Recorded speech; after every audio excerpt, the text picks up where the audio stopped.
Hello, and welcome to another episode of Ask Adam Live. ASK is the acronym for Always Seek Knowledge. Always Seek Knowledge is, well, kind of the brainchild that I came up with that we should always be seeking more about to understand more about what we're about, as well as possibly others, and understand a little bit more of the world that we're in. This came to me as I understood that, well, so many of us just really didn't know. And there's not a lot of fundamental teaching out there that explains those things. Sure, there's history, mathematics, chemistry, all of those great subjects we learned in school, college, and even secondary schools. Still, didn't really teach about life, it just taught you about that. So ASK is the acronym for Always Seek Knowledge. Always be asking questions. I hope that this and each one of the episodes I produce inspires you to always seek knowledge. Now let's get on with today's show. Trust at Work, Fast Tracks to Team Buy-in. Let's begin. Trust isn't built over time, it's built through behavior. You can have the best plan in the room, but if your team doesn't buy in, doesn't move forward. How many of you have been in that situation? I certainly have. I can share with you through the multiple careers that I have been through that I most certainly have had to start this process at the sub beginning, not even a foot in the door, to be able to get that level of trust from the people I'm working with in order to get them to work with me.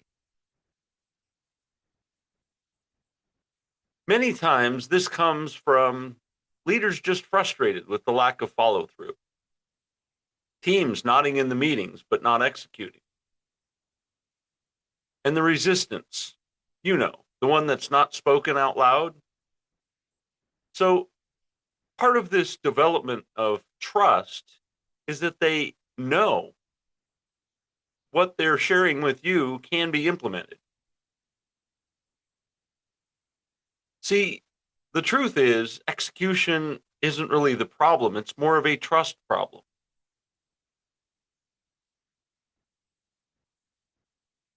I can share with you that one of the teams that I worked with, specifically in operations leadership,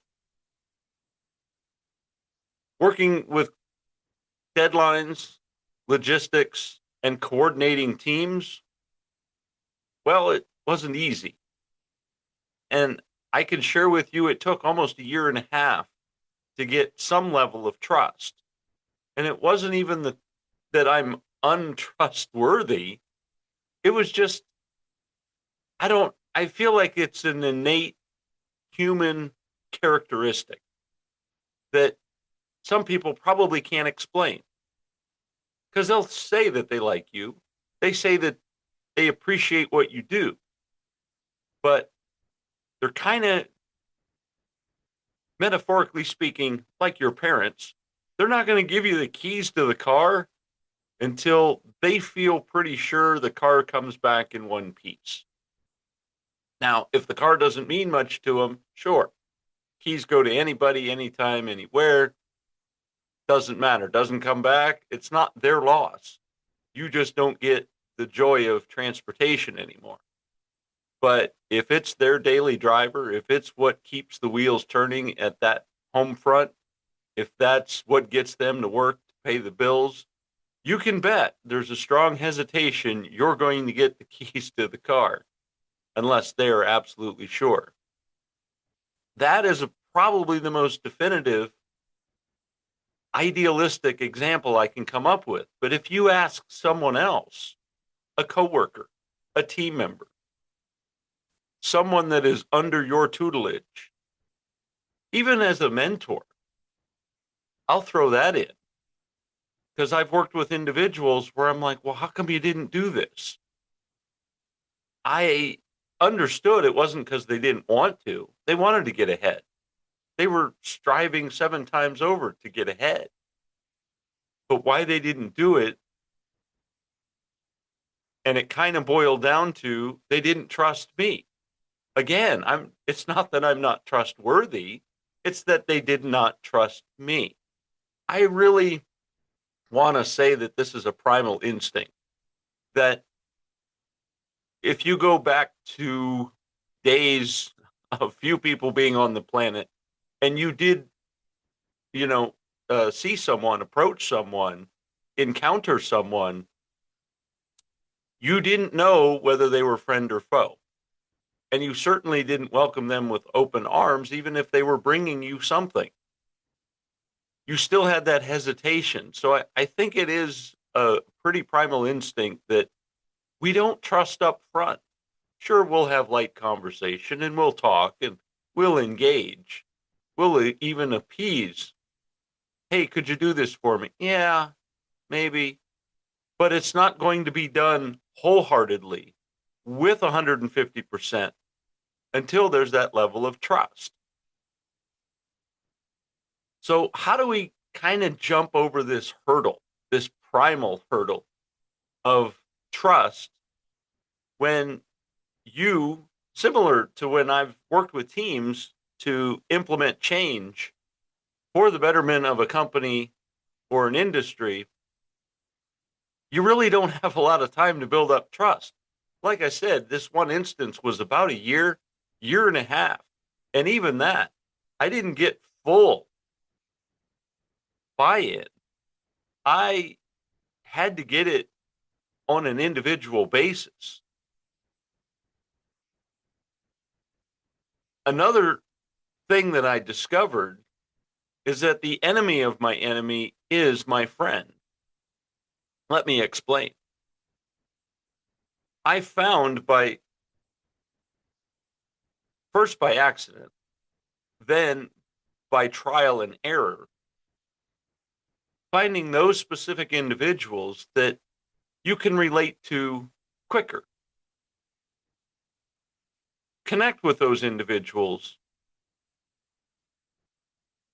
build that dialogue, build that trust, and it can multiply by, say, 5.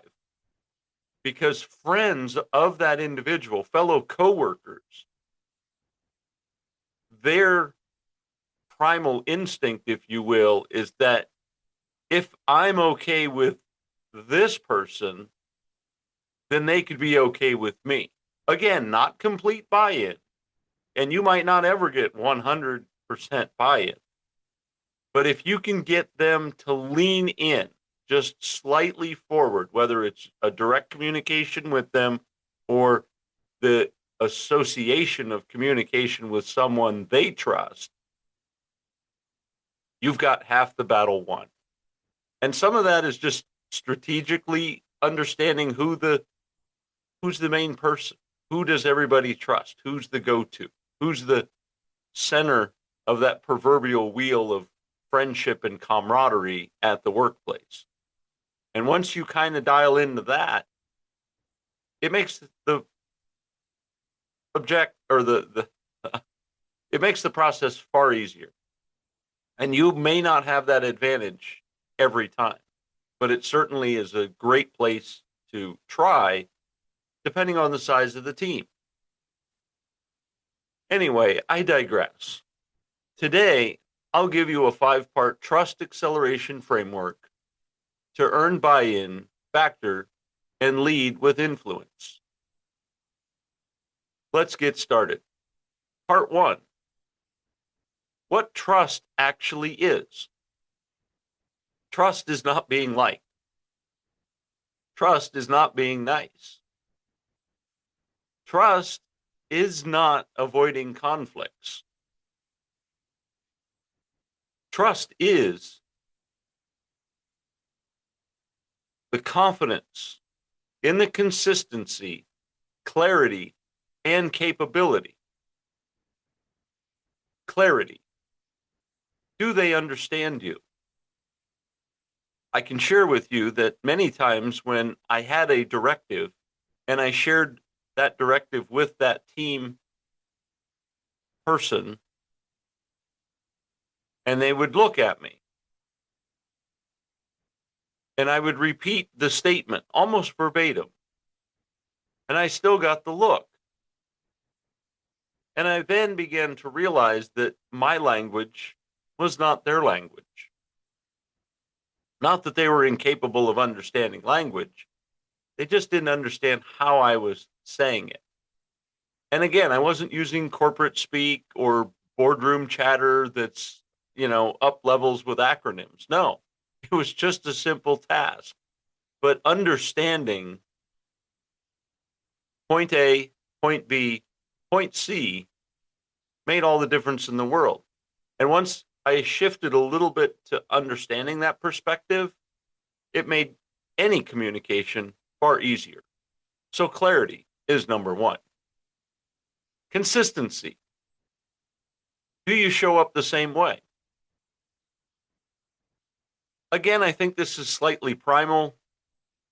They're not going to say, hey, you showed up a little different yesterday. No one's that dialed into you. Trust me. But it's the consistency of you showing up and not.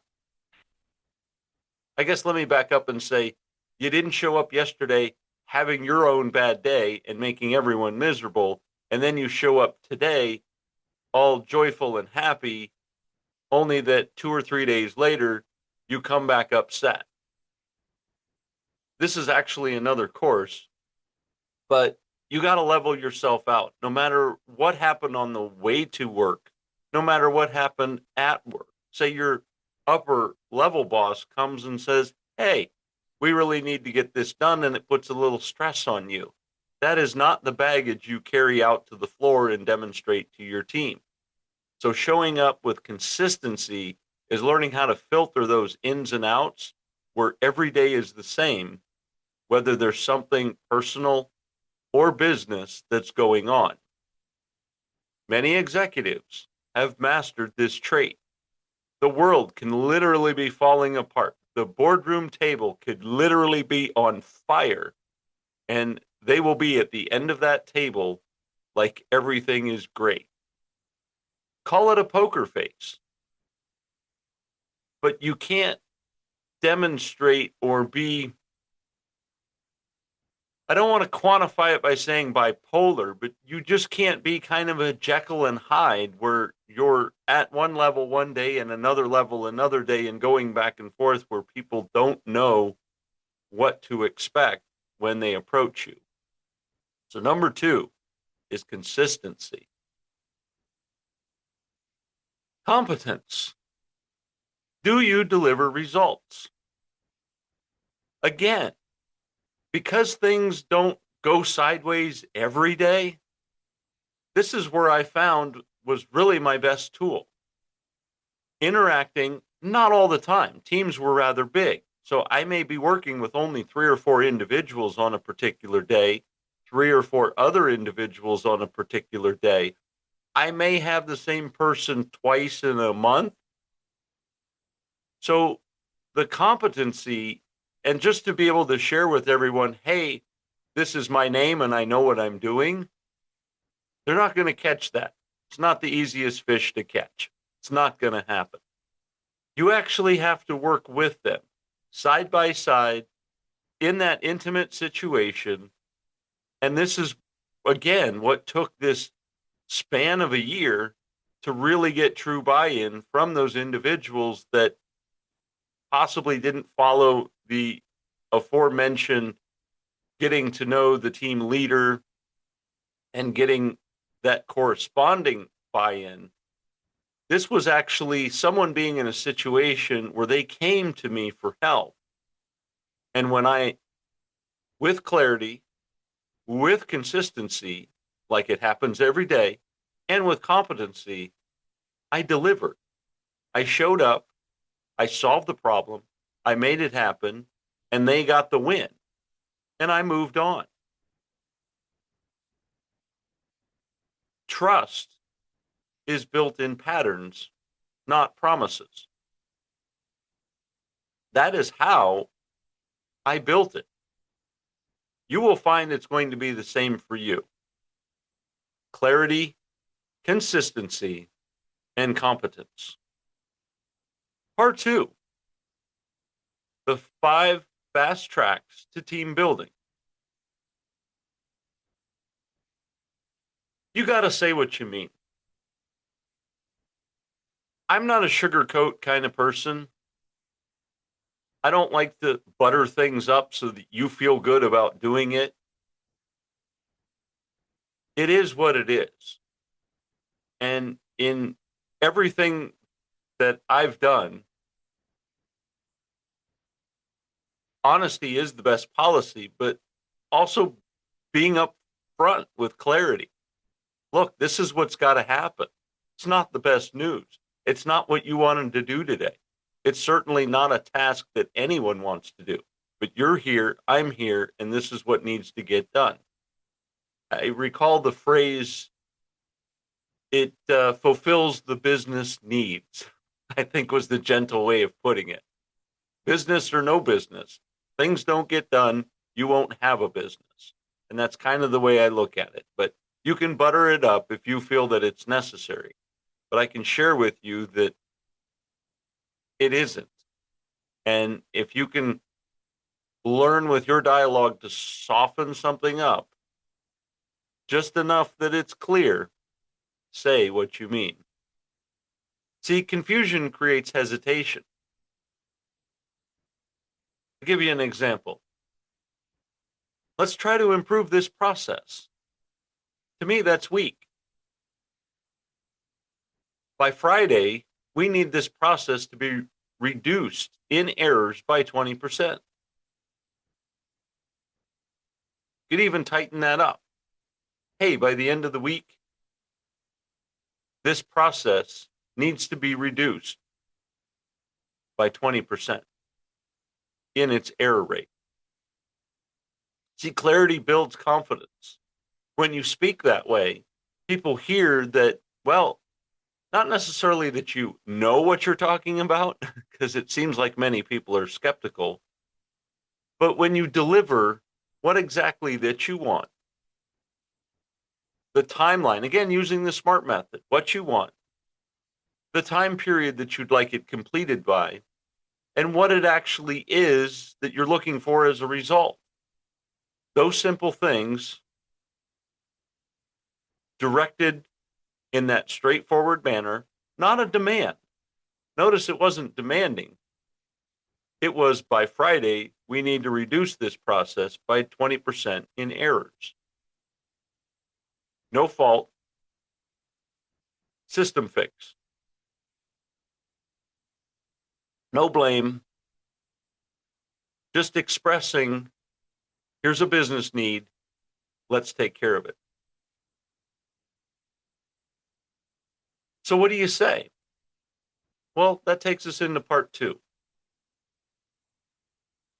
Every missed follow-through reduces your credibility. Remember, consistency builds trust. Example, late responses. Not that you have to be Johnny on the spot, but when something is requested, at least respond with looking into it and then make a comprehensive decision as to how you might approach the concern. But always at least acknowledge, I'm aware that there's a situation, let me look into it. Second is broken commitments. If your follow through doesn't render results, or your most common phrase is, yeah, I forgot about that, I'll get to it tomorrow. Well, the time that you have to work on that is short lived, because most people in industries, most all of the people in industries that I've worked with, want something done, want a result, and want it handled in an effective manner. So broken commitments, you can only say that for so long that you didn't get to something before, well, to be honest with you, there won't be anything left to get.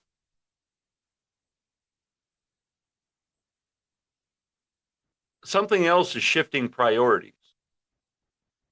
If the number one priority isn't the business with the team and maybe it's something else, you can have side projects. They're also side projects.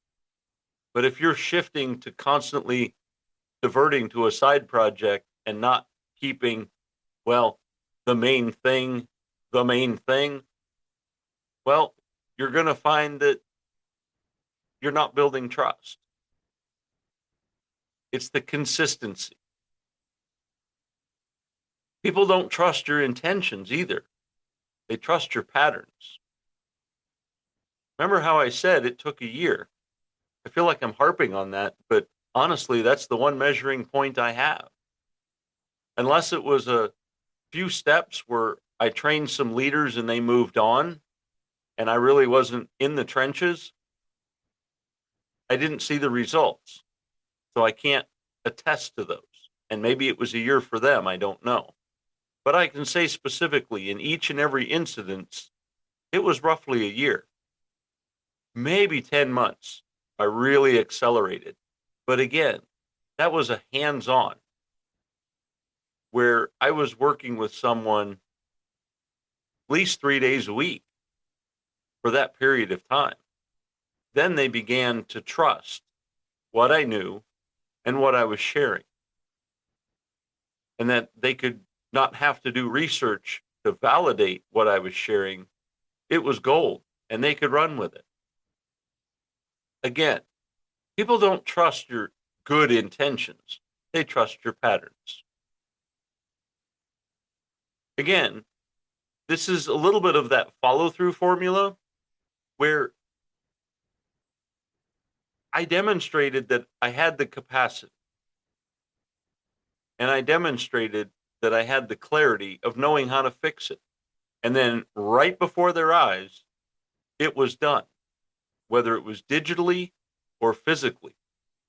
And once they saw that that competency was expressed in action, solving that problem, like before their eyes, with no magic, no hidden curtain, no magic flip card, nothing but what happened directly in front of them, built trust. That takes us into number 3. Involve before you decide. See, this is really a key thing here. People will also support what they help create. Ownership creates this level of buy-in. Now, granted, the previous example really didn't involve them, but in another instance where I shared with them, hey, if you do this, this will happen. And they looked skeptical at me, but I allowed them to do it with their work device, an electronic, if you will. Just don't want to disclose any information of what certain companies may be using, but with their work device, a digital tool, I said, here's some steps you can do. Put this in, scan. Apply this, scan. Go over here and scan, hit enter. Oh my gosh, they're like, it worked. You know you have buy-in when they do that following your steps, and then they want to know how to do it. Can you show that to me again? You have buy-in right there because they now want to, what's the phrase? And again, it's not an intellectual level, it's a educational level. Meaning, if here's a good example. Someone with a PhD shows you something, right? And they're this scholar on a scholar level, just an immense amount of knowledge of any subject. And they share with you a nugget of something that you've stepped through. And maybe they've shared it a second time so that you've retained it. Maybe even a third, and you've practiced and you've done it. I know you're shaking your head and you're answering with me. You now feel like you have a PhD. You feel as smart as them with that knowledge of umpteen years of practice, of going through what they went through in education and in fundamental activities. That is the buy-in I'm speaking of here. When you're sharing with them and they participate and they get something and they learn a tool that they can now implement without bothering you or having to ask you for help, that just ups the level. Another approach, and I've heard certain team leaders say this, is, okay, here's our plan. Okay. That's the plan. And it also becomes more of a directive. Like someone else came up with it. Someone else might have even shared it with you, and you're just following orders. You want to get some buy-in? Start that statement and conversation with your team. Usually it's at the beginning of your workday. Here's what I'm thinking. Here's what we're missing. Here's what I'm missing. I like the we part because it involves them. You can put I if it's something specifically you're missing as a leader. But when you're talking to the department, I appreciate more of, hey, here's what I'm thinking. We can do for our work time. Here's what we're missing, and here's where we can pivot to make that up. See, by sharing that approach, you gain better ideas from your team. You're going to get less resistance and, quite frankly, faster execution. Again, when I was working with someone, seeing them roughly 3 days a week, it was more direct. And when I said, hey, you know what I'm thinking? We should do this. Hey, I'm thinking we should do that. Pretty soon they were into it with the eagerness of what are we going to do today? What are the new challenges we can learn? Quite frankly, I was almost running out of challenges after a couple of months because I had gotten pretty good at showing them and they got pretty good at not needing me. Again, trust, knowing that they're solving a problem, knowing that you've taught them some things, and taking that education kind of out into the wild on their own, giving them a sense of independence. So, involvement before you set the rules, before you decide. Another way to approach this is maybe walk through the process with them. Maybe ask those questions. Hey, it looks like we need to do this. How could we do that? You're probably going to get a few I don't knows. That's fine. But eventually you're going to get, hey, what ifs? What if we did this? What if we did that? Now they're starting to think. That too is going to build that level of buy-in because you've collaborated with them. Again, it helps if it's one-on-one, larger groups. You don't necessarily get this intimate time. Number 4, address the unspoken. Most resistance is silent. You don't see it coming. Clarity, well, it removes the friction. See, many people have a fear of change. A new person comes in, a new leader comes in. They're kind of afraid what's going to happen because what do most leaders do? They come in and want to flip the proverbial tables of the business.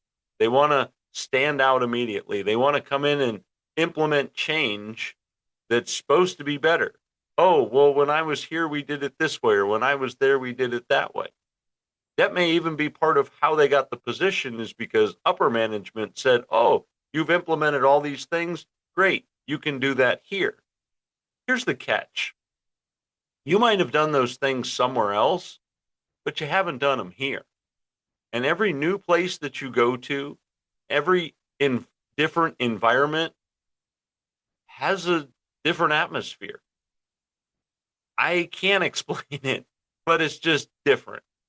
If you're at a soda pop manufacturer and you've managed to do something overwhelming or amazing with their inventory, for instance, and then you go to a yacht manufacturer who builds ships and think you're going to apply the same thing, soda pop and yachts are two different things. And implementing that level of change isn't going to make building the yacht cheaper like it is creating soda pop. Probably an off example, but the atmospheres are different. So you need to go in and immediately offer the sense, maybe even aroma of your being, that you're not just going to come in and change things. You also need to have, along the same lines of this element, is that you have confidence, or that there isn't a lack of confidence, and that you know what you're doing. And that's not just coming in and telling everybody what it is that you used to do and what it is you're going to do now. No, they need to see it hands-on. And this also, meet the new boss same as the old boss, as I believe the Who said in one of their creative lyrics. Everyone bases the new position on the last position because of a previous bad experience. So you already have technically those three things unspoken against you. You can call it out if you insist on being that person. And you'll usually say or utter the statement, I know change like this can be uncertain, so on. It sort of creates a psychological safety. I'll give you that. But you do have to work a little hard on the buy-in. It's not just what you say, it's what you do. Again, showing up every day at the start of the work period, having a plan, involving them in the plan, and then executing the plan. Maybe even sharing some of the steps of how we're going to get that plan. I've even found myself involved with personal challenges, knowing what the ultimate plan was, and connected with individuals to say, hey, how are we doing? How are you feeling about your production? And then almost in a tease, get them to be a little bit more energized, sort of up their heart rate, to, talk to them about something, and not to get them angry, but just to get them in that challenging mindset where it's, oh, nobody's going to beat me, I'm going to do this better kind of mindset.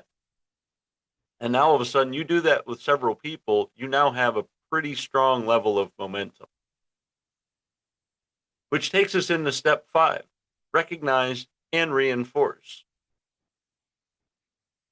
Recognition strengthens behavior. Trust accelerates through praise. Again, when you're dealing with production values, for instance, I have found myself connecting with individuals and asking.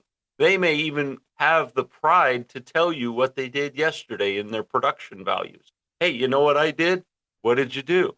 Be excited about it, because they're excited as they tell you. Keep that energy going. Wow, that's great. What's your challenge today? The same or better? Oh, I'm going to do better. That's great. I'm going to check in with you later. I want to make sure you meet your goal. That kind of energy can last throughout the workday, no matter what. But that simple engagement, whether it's asking, hey, what was your goal yesterday, especially if you're working in items counted, items processed. The term they use is units per hour, UPH, CPH, cartons per hour, whatever it is, where it's sort of that middle person moving things, and there's some level of metrics keeping track of that. They're always looking at that pH number in larger companies, especially warehouses and supply chains and any level of industry movement. So, that being said, knowing what those metrics are, what the average metric might be, and then in your conversation, understanding how someone feels, let alone about their pH. Because many people, a few people, okay, we'll just say people, really don't care. And just being there is getting out of the house. So it's not a work thing. And you might not even get their buy-in. In fact, they might not be there long enough at that production rate to even warrant getting the buy-in. So it might not be the energy placed to get the vote that's not going to be there. But certainly engage with those who have that energy, who are stimulated, or just maybe even individuals that they don't care about those numbers, those metrics. It's not what they're about. You may connect with them on something else, but still, hey, I see you're doing, maybe it's a visual thing. I see your space is clean. I see your workspace is void of work, which means you're keeping up with the system. Yeah, yeah. Okay, great. You feeling good? Yeah, I feel good. Those simple conversations, not necessarily goal oriented, they can be important as well. Sharing with the team or that group that it was done well. I appreciate how you handled that. Hey, I remember one guy, boy, he was really knee deep in it. And I came back another time and I just realized that they weren't in that stressful situation. And so I shared, hey, last time I was here, you looked like you were getting beat up by the system as far as your pH, getting your packages per hour. And well, now your space is clean and everything looks good. Wow, that's impressive. It makes them feel good knowing that somebody notices that what they're doing isn't just moving something, it's doing something. Which takes us into part 3, trust versus control.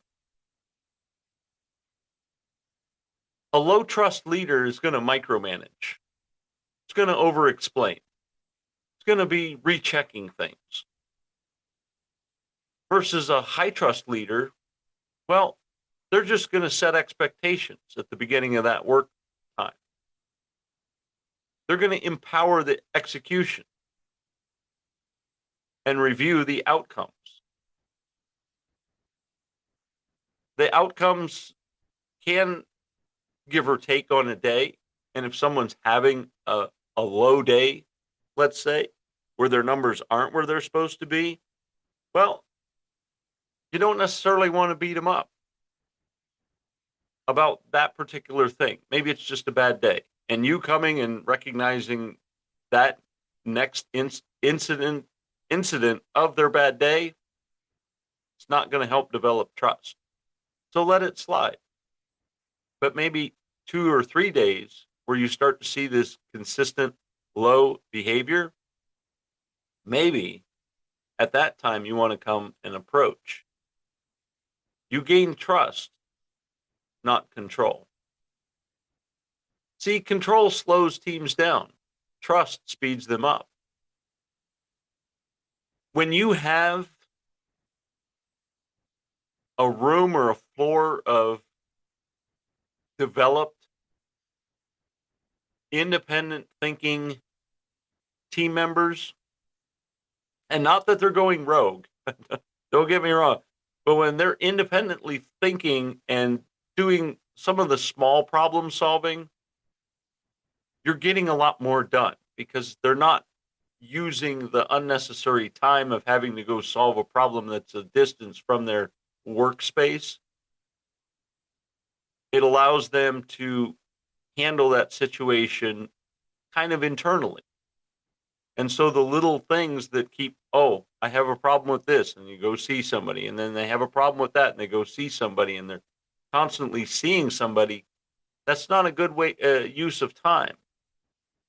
So giving them that trust and level of independence to know that certain things can be handled on their own and they're free to make those, let's call them executive decisions.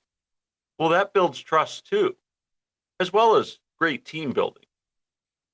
When they know that, and I will say that it's also in reverse, is that when you trust that individual to make those decisions, you no longer are concerned with even checking their output because you just know it's automatically happening.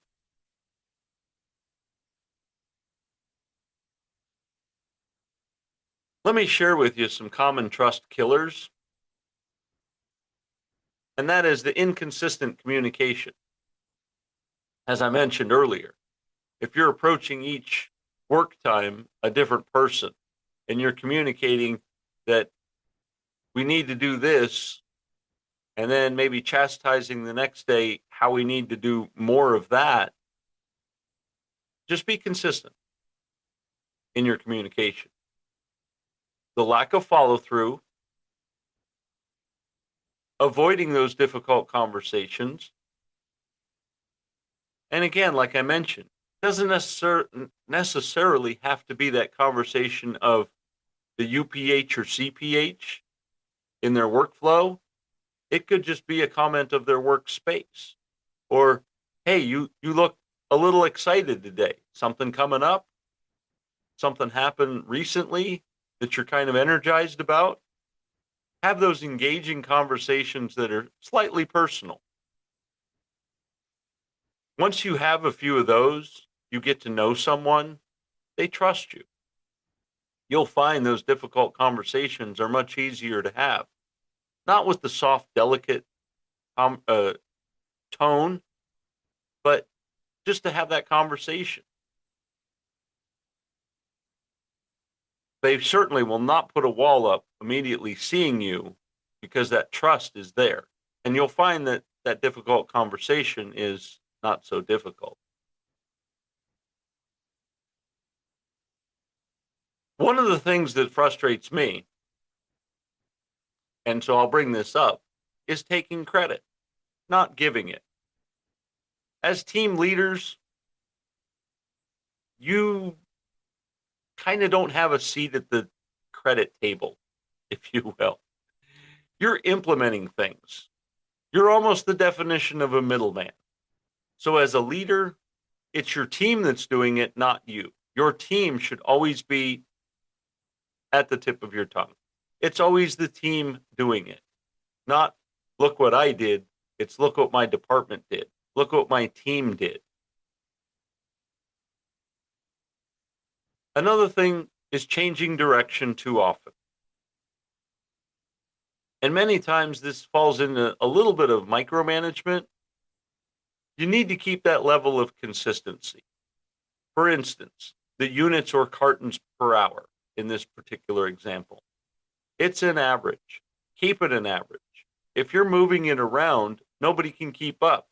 The best will always be the best, and the worst will always, well, they'll feel even more like failures because now it's even more of an unreachable number than what the average was. So don't change direction. Keep things on average and keep them consistent. You can still meet your goals in several other ways.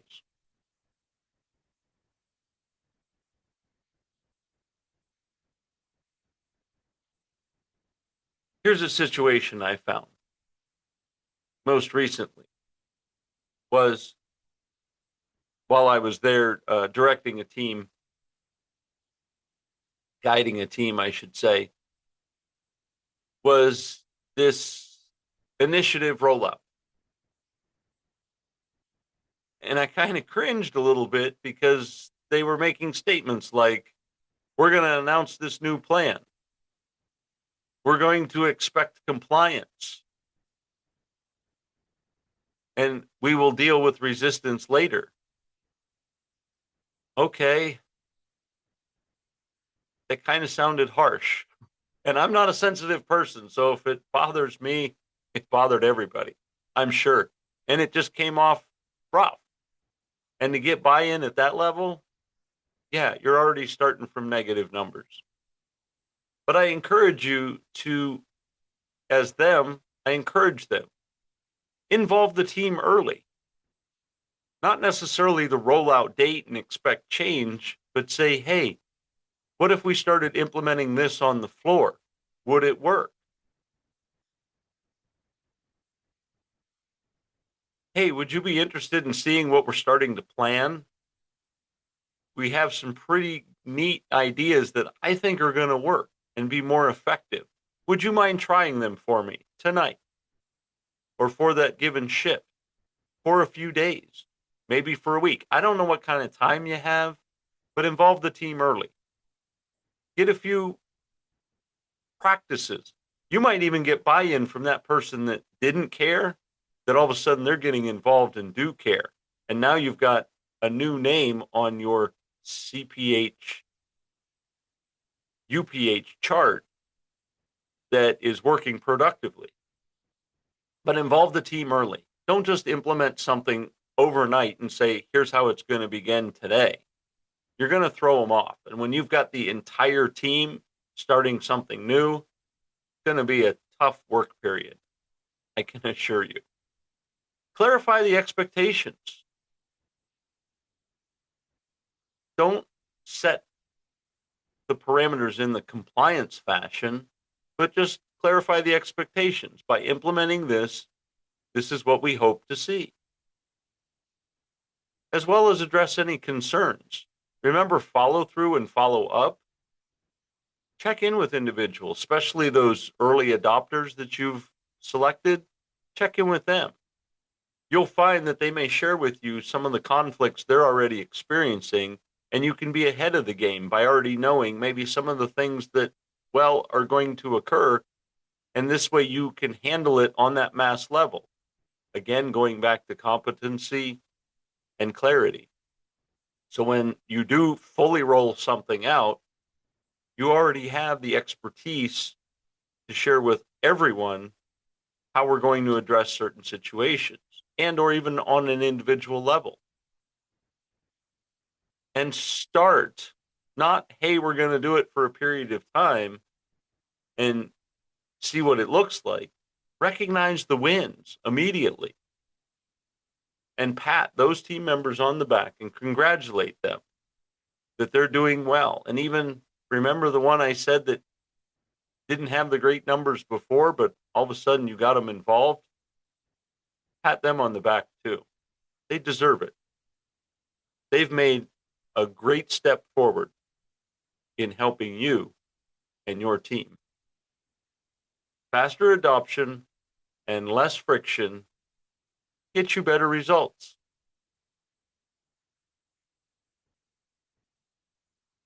In closing, trust doesn't take years. It takes consistent actions repeated daily. Build the pattern, and the team will follow. I hope you've enjoyed this episode of Ask Adam Live. Tune in to other episodes where we dive into leadership and how you can help not only others, but yourself. Now let us all go out and make it a great day.